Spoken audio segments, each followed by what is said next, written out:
What's up, fight fans? Hayden here with Inside Picks for Inside Fighting, here to break down all of the action for UFC 321 between Tom Aspinall and Ciryl Gane. UFC 321 Aspinall vs Gane is this Saturday, and we've teamed up with our friends at DraftKings to get you closer to the action. If you're a new customer, go download the DraftKings Sportsbook app and sign up using our promo code INSIDEFIGHTING. New customers who bet $5 will receive $300 in bonus bets if your bet wins. Only on DraftKings. The crown is yours.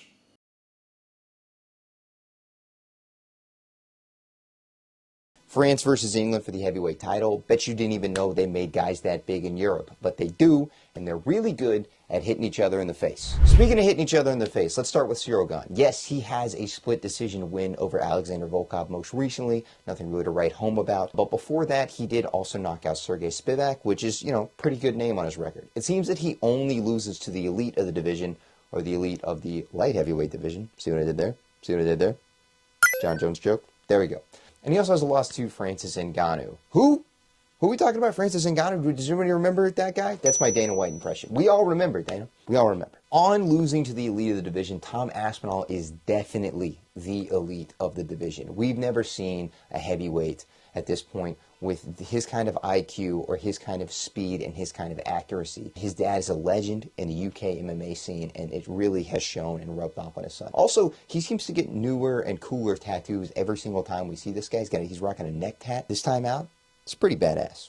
If you remember his debut, guy looked like a guy, you know what I mean? And then he could throw hands. Now he looks like a guy you expect to throw hands, and he can do that. Just saying. Most recently with a win over Curtis Blades by knockout and a win over John Jones by retirement. See, I did it. I did it again. I did it again. And John, don't hurt me. I'm just going to say that whole thing took a little bit of time, and we really didn't need to do that necessarily.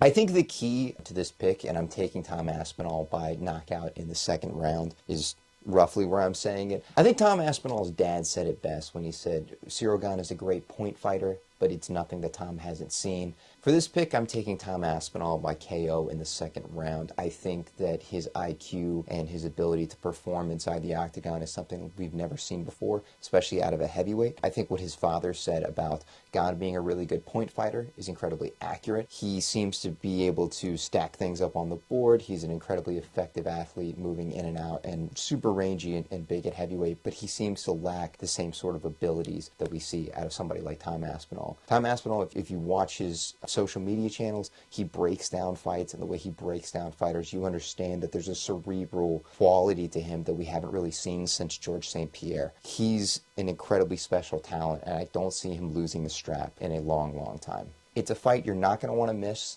certainly not going to want to miss this one, in Abu Dhabi